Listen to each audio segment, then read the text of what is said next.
Tomorrow just happens to be April Fool's Day. Then we can slam the divorce certificate in their faces, shock them silly. Seeing me come back, There's something I need to talk to you about. We go through the divorce procedures first. I glanced down, and it was a divorce agreement.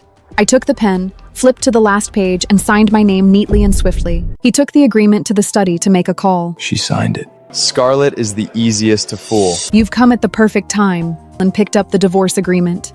Wendy didn't look at him, just looked at me. This house, it's under my name. I instinctively looked at Ethan, but he avoided my gaze. Tomorrow, 9 o'clock. The city hall, home to surprise hubby. Relax, I'm definitely getting this divorce. With this divorce, she's been divorced twice already. People have stabbed her in the back long enough, there's no way she'd dare go through with a third one. You really know how to play it, handing over the divorce papers on April Fool's Day. Even if she kicks up a fuss afterward, you just turn around and say it was a joke, sweet-tunk her a bit, and it'll blow over. Could she seriously hold it against you? Don't forget the pact we made back in our senior year of high school. Wendy's wedding is next week, and for her bachelorette party, all of us have to be single. I turned and walked away, taking shelter in the cafe across from the residential complex. Clutching the coffee cup tightly, memories of the past flooded back. The first time I got married, it was to help my childhood friend Sean fight for the family inheritance. His grandfather was satisfied with my family background and status, and handed the inheritance rights to him, the youngest grandson. The second time I got married, it was to help my sworn brother Chris escape an arranged marriage. All the socialites in town heard I'd married him. All gave up. I never thought all I'd given would become their excuse to judge me. I sat in the cafe for a full hour before I finally headed back home. Seeing me come back, Ethan walked over to take my luggage. Why didn't you tell me you were coming back? I would have come to pick you up. Just as gentle as always. Have you eaten? Yes, I have. Oh, right, honey. There's something I need to talk to you about. I set down the things in my hand and turned to look at him. Company's run into some trouble, and we need to do an asset isolation. Our lawyer suggested we go through the divorce procedures first, just as a formality. I glanced down, and it was a divorce agreement. He had everything ready so quickly. Once the heat dies down, we'll get remarried. It'll only be a couple of months. I know this is a bit out of the blue, but Sean and Chris called today and they kept sneering at me, saying you didn't hesitate for a second when you helped them, but you'd refuse to do the same for me. They also said a woman who's been divorced twice would never dare to do it a third time, that you definitely wouldn't have the nerve to go through with it. I've already got it all figured out. Tomorrow just happens to be April Fool's Day. Let's go handle it that day. Then we can slam the divorce certificate in their faces, shock them silly, and make sure they never dare to look down on you again. It's April Fool's Day anyway. Anything we say can be passed off as a joke. Once the heat on the company dies down, we'll get our marriage certificate back properly, and no one will say a thing. Honey, you're not actually gonna let them look down on me, are you? I looked into his eyes, had just been clinking glasses with those two men, celebrating and saying, She won't make a fuss. Won't. Then you get some rest first. Tomorrow's the start of the month. We'll sign the agreement first thing and then head over. I took the pen, flipped to the last page, and signed my name neatly and swiftly. Give them a call. Tell them to stop going on about it. He smiled and put the agreement away, then leaned in and kissed me. My wife is the best. He took the agreement to the study to make a call. His voice wasn't loud, but through the closed door, I still heard every word. She signed it. What did I tell you? Scarlett is the easiest to fool. All right, you two help me keep Wendy steady on your end. I'll head over once I'm done here. I sat in the room for a very long time. My phone buzzed once. It was a message from Chris. Haven't seen you in ages. Want to meet up? Once, I would have replied, yes. I would have thought carefully about what to wear, what makeup to put on. I would have thought about how to uphold Ethan's dignity in front of them, to let them know I'd married well. I would have tried to make them stop feuding with Ethan. After all, on one side were the friends I'd grown up with. On the other was the husband I loved deeply. They were all people I cared about deeply. I didn't want them to be stuck in this hostile state for the rest of their lives. But now, I couldn't even be bothered to reply. I flipped the phone face down on the coffee table, stood up, and went to the balcony to bring in the laundry. As I passed the study, Ethan was still on the phone. His voice was very low, but carried a kind of laughter I had never heard before. That kind of laugh, as if he no longer needed to act, to pretend.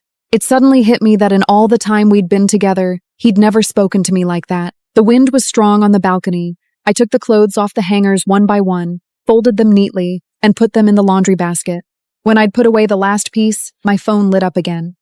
This time it was a message from Sean. Heard you're getting divorced again. Ethan is such a jerk. He doesn't deserve you. Don't be upset. Your grandfather's 81st birthday party is in a few days. Chris and I are going to wish him a happy birthday. We should catch up properly. I let out a bitter laugh.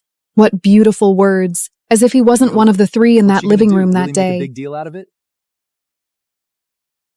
I suddenly felt an overwhelming curiosity to find out what kind of person my stepsister Wendy really was, worth the three of them going through so much scheming to keep a pact, treating me as a tool to achieve their goal. None of it mattered. I picked up the laundry basket and turned back into the house. As I passed the study, I didn't pause my steps for a second. Warm yellow light seeped through the crack in the door. Starting tomorrow, none of this has anything to do with me anymore. I just set down the laundry basket when the doorbell rang. I walked to open the door, but Ethan got there before me. Standing outside the door was a very drunk Wendy. I knew you'd still be awake. Ethan instinctively glanced back at me. What are you doing here? She didn't answer until he saw me in the living room. Oh, you're here too, sister-in-law? Wendy's had too much to drink. We were taking her home, but she insisted on coming over here to check things out. Chris stood in the doorway and glanced at me with a rather awkward expression on his face. Then his gaze swept to Ethan, his tone turning sharp and cold. Ethan? Your wife is home? Don't you know to keep a proper distance? You're the one who got her this drunk and dragged her to my house, and you're telling me to keep a proper distance? I got her drunk? It was you who posted that stupid moments about being single again. Fine, you're the noble, upstanding one. I've delivered the person who got drunk over you. Do with it what you will. The atmosphere was thick with awkwardness.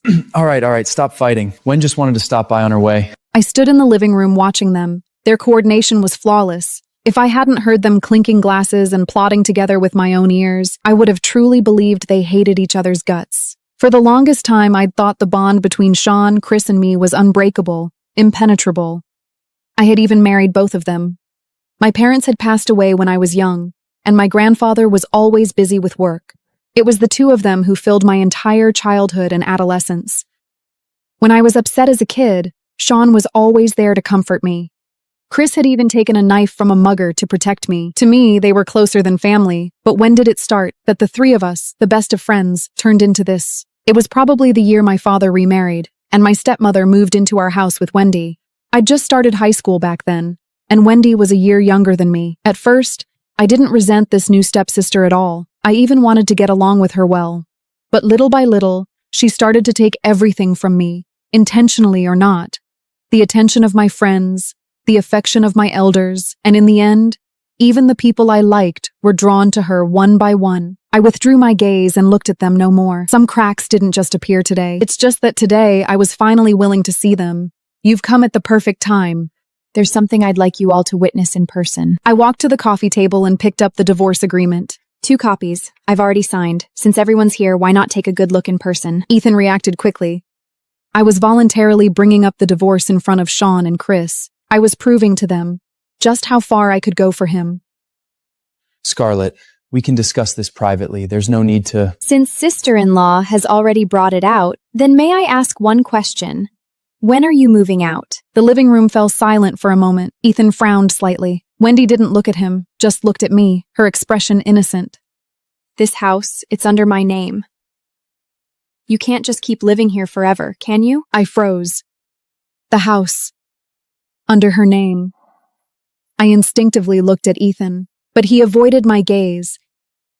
In that instant, countless images surged through my mind. The day we moved in, he held my hand and said, This is our home. I'll handle all the paperwork. Don't you worry about a thing. Happily, I took charge of picking out the curtains, the sofa, the dining table. Every piece of furniture here, I picked out trip after trip to the home furnishing mall. The decor here, all according to his preferences, I never cared whose name was on the property deed. But I never thought our marital home, belonging to us as husband and wife, would be under my stepsister's name. I'm leaving right now. Scarlett. Tomorrow, 9 o'clock. The city hall.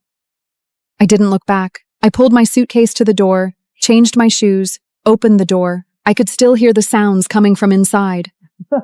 Nailed it. Even more cooperative than when I begged her to get the certificate. Laughter mixed with voices erupted dully from behind the door. I stood at the elevator, listening to this story that felt so unfamiliar. My reflection in the mirror looked calmer than I had imagined. It wasn't until I got into a taxi that my phone finally buzzed. A message from Ethan. About the house. I'll explain to you. Be good. Find a place to stay for now. I'll come pick you up in a few days. I stared at the screen for a few seconds, then flipped the phone over and laid it face down on my lap. Outside the car window, the streetlights receded one by one. Come pick me up in a few days. Saying it as if I had merely stepped out to buy groceries and would be back soon. I leaned back in the seat and closed my eyes.